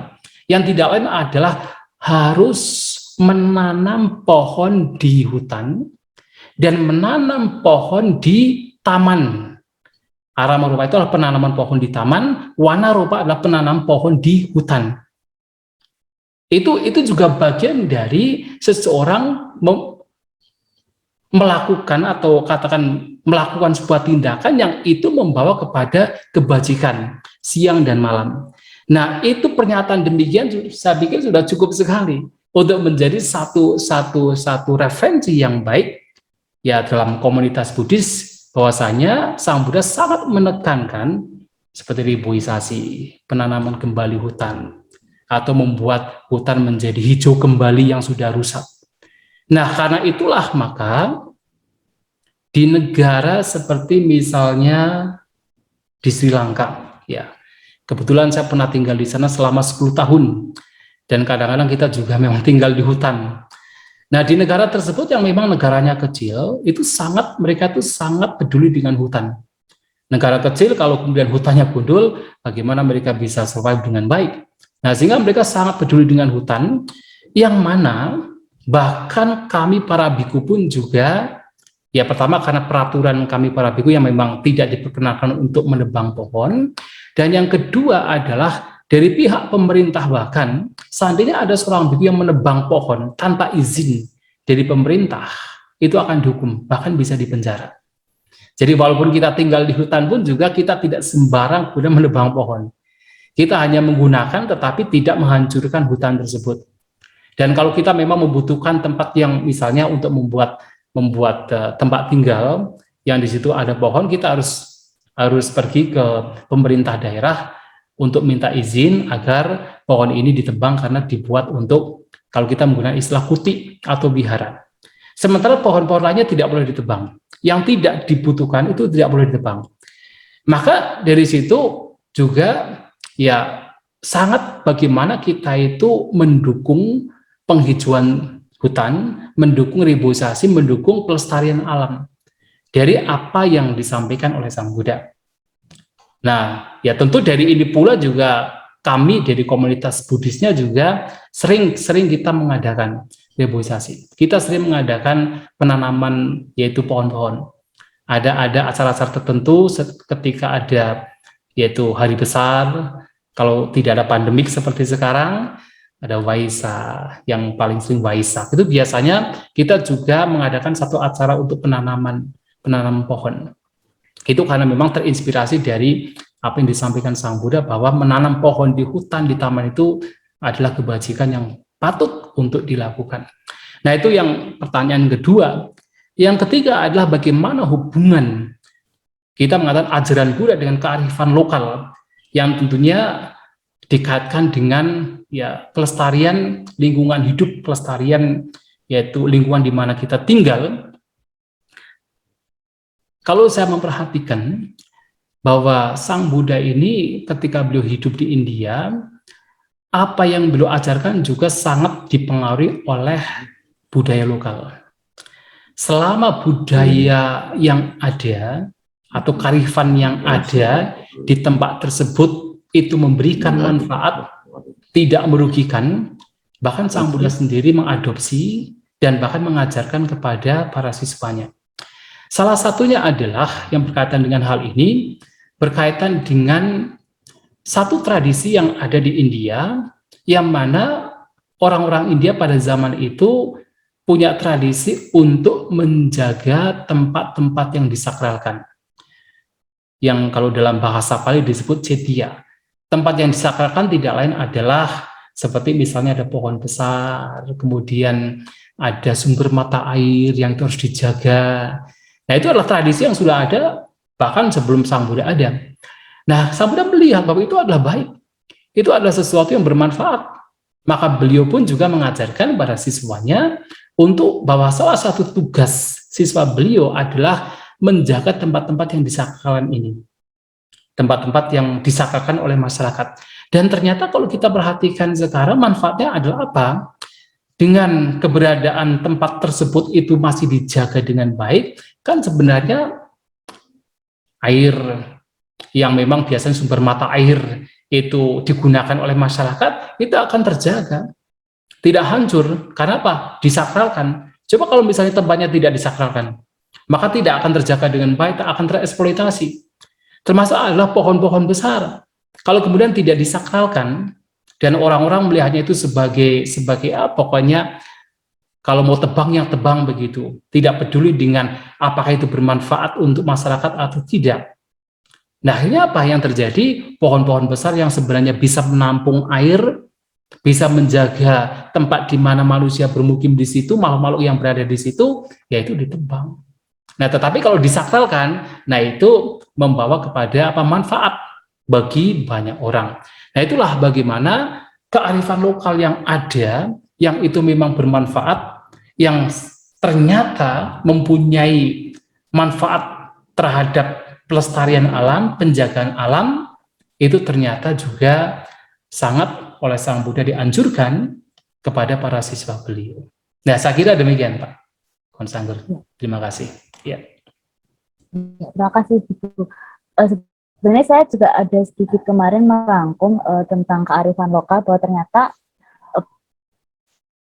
banyak juga masyarakat Buddha di Indonesia itu yang masih melakukan kearifan lokal seperti tradisi pelepasan ikan, apa namanya, fashion cen gitu, dengan nama itunya cen ya, Biko ya. Terus ada juga apa namanya, doa untuk meminta air di beberapa daerah. Jadi memang saya lihat emang agama Buddha ini sangat relate dengan kearifan lokal di daerah dan masih menjunjung tinggi hal-hal tersebut ya, Biku ya. Betul sekali. Nah, selanjutnya kita akan batasi karena ini sudah mungkin agak kelebihan, masih ada banyak pertanyaan, kita batasin sampai 20.15. Ini ada sekitar dua orang yang raise hand, mungkin Pak Ramdan Malik dan Pak Metodius bisa langsung ke pertanyaannya aja supaya nanti bisa langsung direspon oleh Biku.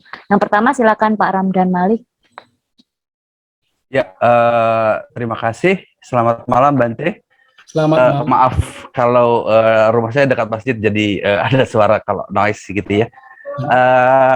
Begini, Bante, dari beberapa sesi yang saya ikut gitu ya, banyak yang saya jual lewat gitu ya. Misalnya yang saya ingat ekologi, ekoteologi Islam feminis misalnya gitu ya.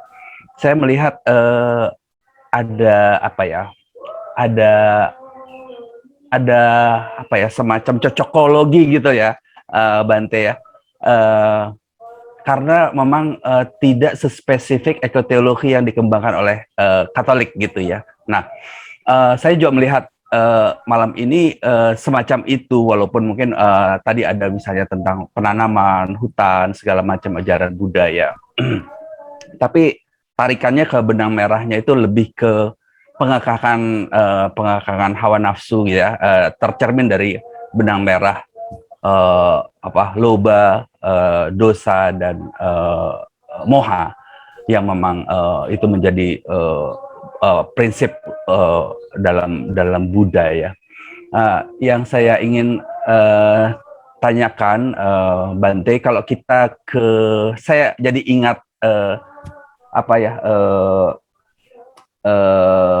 yang relief-relief sekitar 1000-an relief yang ada di Borobudur itu kan sangat ekologis gitu ya, Bante ya. Misalnya kisah Jataka segala macam itu kan hewan flora itu banyak sekali di sana, juga di Bendut, juga kalau kita ke Plausan yang Candi Buddha gitu ya. Apakah kita bisa mengambil dari situ, kalau misalnya di Dhammapada katakanlah tidak terlalu banyak gitu ya, tidak terlalu kental. Kalau kita ambil dari relief-relief itu yang juga sebenarnya bersumber pada Buddha. Terima kasih, Bante. Ya, baik, terima kasih. Ya. Biar langsung aja Bante, pertanyaan-pertanyaan dulu, nanti ditanggapin di belakang ya. Ya, baik, silakan. Pak Metodius, silakan Pak Metodius bisa sampaikan pertanyaannya.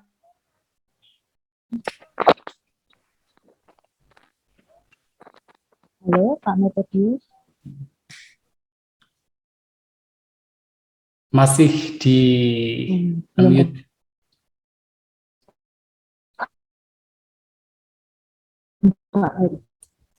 Di mute mungkin.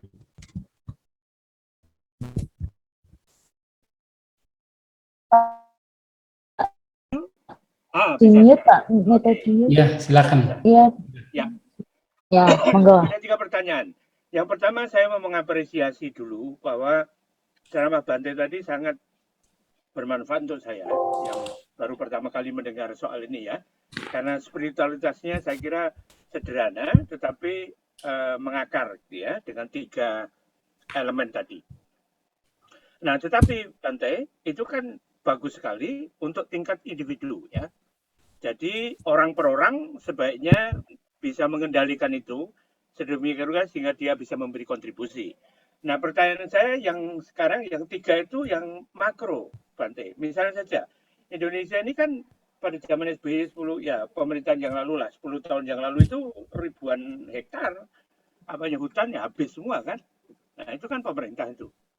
Dan pertanyaannya adalah bagaimana Buddha memberi kontribusi terhadap solusi yang pada tingkat itu, pada tingkat makro lah, pada tingkat policy, pada tingkat bahkan kalau perlu ya memprotes dan katakanlah kalau zaman sekarang itu mungkin juga ikut demo, karena saya juga lihat di Thailand juga kadang-kadang ada demo dari para Buddhis juga ya.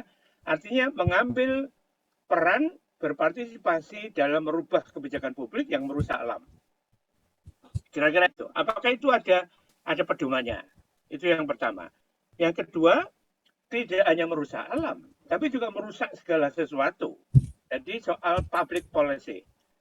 Nah, apakah ada ajaran Buddha yang mendorong supaya setiap warga negara itu juga memanfaatkan bagaimana dia bisa berpartisipasi dalam mengendalikan kebijakan pemerintah yang salah. Ya, itu yang nomor 2. Nomor 3, Bante, di dunia bisnis. Karena bagaimana juga banyak alam ini rusak juga karena bisnis kita yang ngawur, gitu ya. Pemerintah tidak terlalu kuat, misalnya pada kemarin kebakaran itu kan kebanyakan di bisnis, gitu ya. Memang sekarang 82% itu sudah kurang ya. Tapi pertanyaan kemudian adalah bagaimana Buddha memberikan dorongan supaya kita ikut berpartisipasi dalam dimensi yang makro, terutama mengendalikan supaya pemerintah jangan terlalu banyak berbuat salah. Terima kasih, Bante. Ya, Ya, monggo Bante. saya bisa menangkap pertanyaannya ya. Pertanyaan. Agak kecil dari suaranya. Untuk pertanyaan dari Bapak Ramdan Malik berkaitan dengan relief, kebetulan kami juga sering mengadakan penelitian berkaitan dengan relief. Ya, kita perhatikan bahwa di relief di Candi Borobudur harus kita ketahui bahwa setiap relief dan juga setiap katakan situs, apakah itu agama Hindu, situs yang peninggalan dulu adalah umat Hindu atau Buddha, dimanapun itu berada, apakah di Sri Lanka, di Thailand, di India, termasuk Indonesia, itu pasti akan selalu dipengaruhi oleh budaya lokal dan juga kondisi yang ada di tempat tersebut. Sebagai contoh, ada perbedaan sebenarnya. Kalau kita melihat relief-relief yang ada di India dengan yang ada di Indonesia, tetap kalau di India lebih gersang. Sementara di Indonesia memang kondisi Indonesia yang memang begitu kaya dengan flora dan faunanya, maka relief yang ada di Indonesia itu luar biasa dengan flora dan faunanya.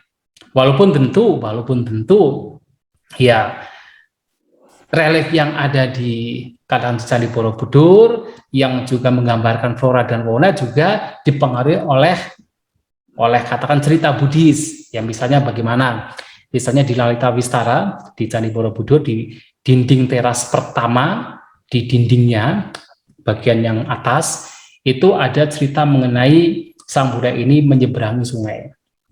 Nah, di sana di sungai itu digambar dipahat ikan-ikan yang besar-besar, kemudian kura-kura, segala macam binatang ada di sana, monyet-monyetnya ada. Ya karena itu menggambarkan kondisi sungai yang ada di Indonesia. Yang mana itu belum tentu ada di India. Makanya kalau kita melihat relief yang ada di India, flora fauna tidak begitu kaya. Dan juga perhiasan-perhiasan yang dikenakan oleh katakan orang-orang yang tergambar di relief di India dengan Indonesia juga berbeda. Karena apa? Budaya lokal yang ada di situ. Nah, tetapi tentu bisa juga kita menggunakan yaitu relief-relief yang ada di Candi Borobudur untuk katakan menggambarkan atau katakan kita mengkaji bagaimana ekologi dalam agama Buddha. Tetapi tentu kita lebih mengacu kepada kitab suci yang sebenarnya kalau kita mau mengkaji itu sangat banyak referensinya yang ada di kitab suci, karena tadi juga tidak saya sampaikan semuanya, waktunya juga terbatas. Banyak sekali referensinya kalau kita ingin mengkaji dengan lebih terukur, lebih sistematis, ya bagaimana Sang Buddha sangat concern dengan alam itu disampaikan di sana. Nah, sehingga apa yang di Candi Borobudur ya itu menjadi kekayaan tersendiri. Bagaimana di sana flora dan fauna juga ditampakkan di relief Candi Borobudur untuk menunjukkan bagaimana ya kisah-kisah yang ada di situ itu sangat dekat, sangat erat dengan alam. Yang tentunya itu juga terdapat dalam kitab suci, misalnya dalam relief yang ada di Langkan teras pertama itu adalah kitab Jataka. Nah, Jataka itu memang berceritakan tentang banyak binatang. Kalau kita bicara binatang ya berarti adalah alam gitu kan. Itu bisa menjadi referensi juga. Tetapi memang sekali lagi bahwasanya walaupun itu bisa dijadikan referensi untuk berbicara tentang ekologi dalam agama Buddha, tetapi kan kita harus kembali lagi kepada inti dari ajaran Buddha, Ya, inti dari ajaran Buddha itu apa?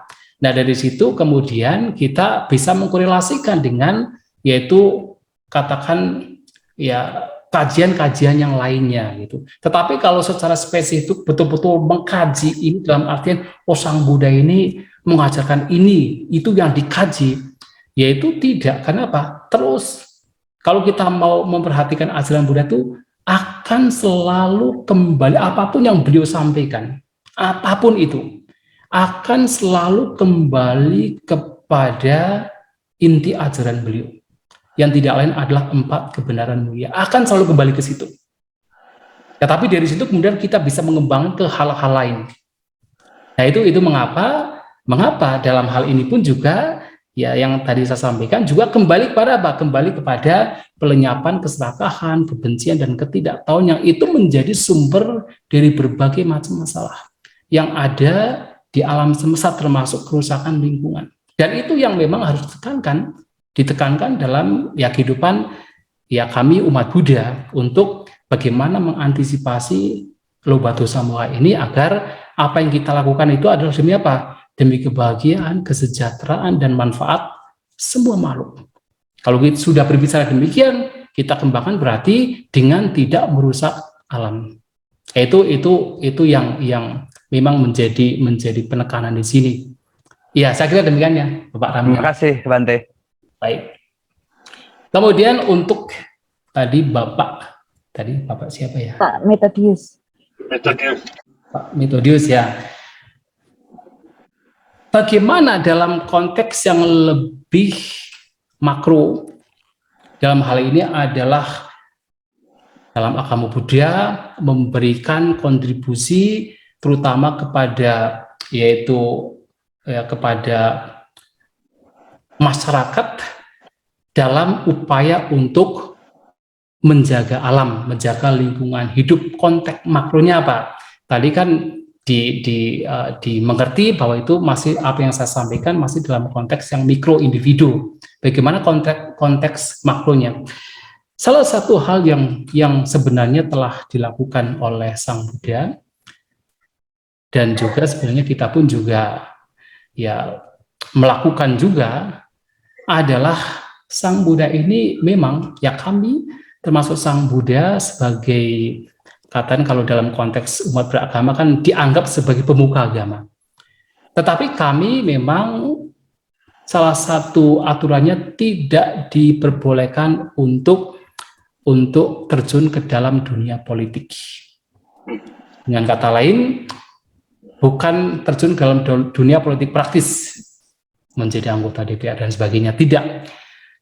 Tetapi Sang Buddha sendiri sering sekali, sangat sering ketika raja, bangsawan, menteri datang kepada beliau memberikan nasihat. Mana yang terbaik, apa yang terbaik yang harus dilakukan sebagai seorang raja. Sering sekali kita menemukan demikian. Dan itu yang bisa dilakukan.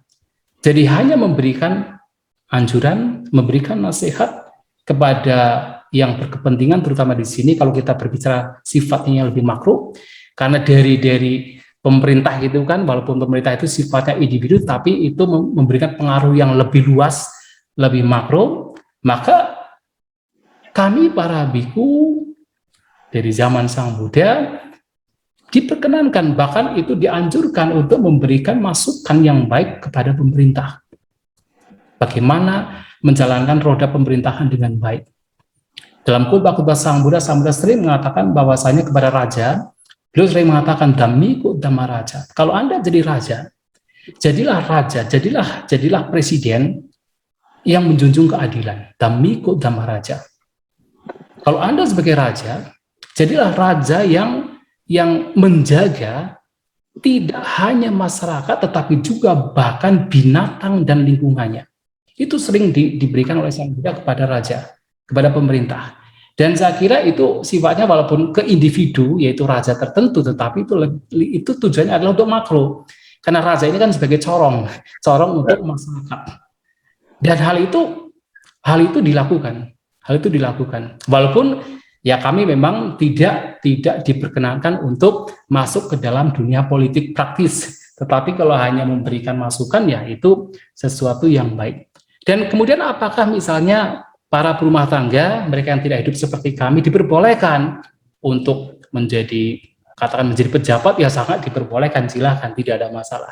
Menjadi salah satu bagian dari pemerintah, dari pejabat negara, dan melakukannya untuk kebaikan yang tadi saya sampaikan, Sang Buddha sampaikan, Dhammiko Dhammarajat, Anda jadi raja, Anda menjadi seorang pejabat, tetapi menjadi seorang pejabat yang baik, yang bersikap adil, yaitu itu sangat diperkenankan, sangat diperbolehkan. Nah, itu yang pertama. Yang kedua, kalau tidak salah ini sebenarnya sudah berkaitan dengan yang pertama. Ya. Jadi saya langsung yang ketiga saja ya. Yang ketiga itu berkaitan dengan bisnis. Berkaitan dengan bisnis, bagaimana dalam agama Buddha itu ya dalam sifatnya yang lebih makro, memberikan kontribusi kepada masyarakat, dalam hal ini adalah bisnis yang baik, yang tidak mengeksploitasi alam misalnya. Nah, dalam hal ini Sang Buddha, kalau kita boleh mengatakan, beliau itu dalam jadwal beliau selama 45 tahun, sebenarnya satu hari itu hanya tidur satu jam, satu hari tidur 1 jam, dan selebihnya itu adalah untuk memberikan pelayanan kepada masyarakat, kepada para bangsawan, kepada para menteri, masyarakat biasa, mereka para, kalau kita mengatakan istilah seti, para jutawan. Dan beliau Sang Buddha itu banyak sekali memberikan masukan, nasihat kepada, yang salah satunya kepada masyarakat siapapun yang datang kepada beliau. Ketika berbicara tentang bisnis, beliau mengatakan bahwa pertama yang harus dilakukan adalah berbisnislah tanpa merugikan makhluk lain. Jadi berbisnislah dengan tidak melupakan nilai-nilai kemoralan. Artinya kalau sudah demikian berarti merusak alam tidak diperkenankan. Nah, setelah mendapatkan yaitu job atau katakan bisnis atau katakan cara hidup yang benar, dengan istilah yaitu sama ajiwa, penghidupan yang benar, maka yang kedua seringkali beliau mengatakan lakukan itu dengan sebaik-baiknya, dengan semangat, dengan tekun, uddhana sampada.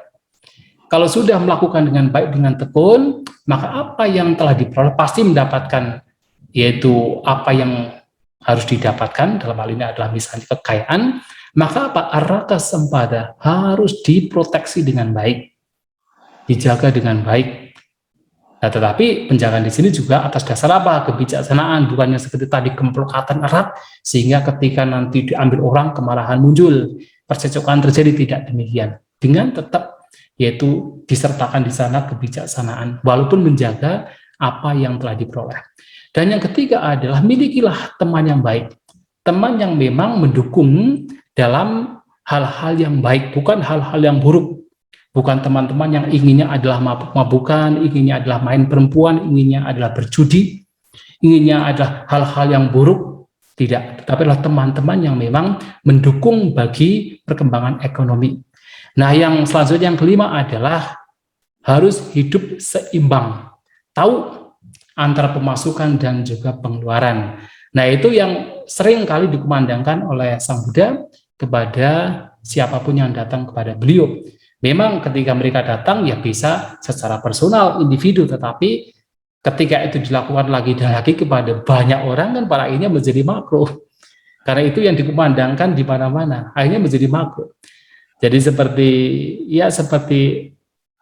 demikian dalam, kalau saya melihat, yaitu juga sifatnya adalah makro. Dan dalam bisnis sekali lagi adalah bagaimana dalam ajaran Buddha yang dikumandangkan oleh Sang Buddha, ya seseorang bagaimana menggunakan alam ini tanpa harus merusak alam, dan dijelaskan dengan berbagai cara seperti yang tadi juga disampaikan, tidak melupakan nilai moralitas dan sebagainya. Dan saya kira demikian. Terima kasih atas pertanyaannya. Ya. Terima kasih banyak Biku. Dan terima kasih Pak Cik. Baik, sama-sama. terima kasih banyak juga para peserta, karena kita sudah menginjak pukul 20.22. Mungkin untuk interaksi yang lain, apakah bisa kita akhiri dari host? Oh, bisa ya. Oke, Bante, ya, karena sudah waktunya kita bisa akhiri untuk seri webinar pada malam hari ini. Terima kasih sekali atas kehadiran Bante, mau menyapa dari teman-teman JPIC, dan juga terima kasih juga para peserta yang mau meluangkan waktunya dalam seminar pada malam hari ini. Nanti mungkin untuk khotbah-khotbah dari Bante yang lain bisa di YouTube mana biasanya, Biku? Ada kalau mau mendengarkan itu Buddha Dhamma Indonesia. Oh ya, bisa di Terima Buddha kasih Dhamma Bante Indonesia. ya. Ya, Kalau misalnya Terima kasih. yang mau mendengarkan khotbah buku yang lain. Demikian saya akhiri untuk acara pada malam hari ini. Mungkin juga kalau ada salah-salah kata dan juga ada salah-salah situasi, saya mohon maaf dan saya kembalikan ke DPIC untuk bisa mengakhiri malam hari ini.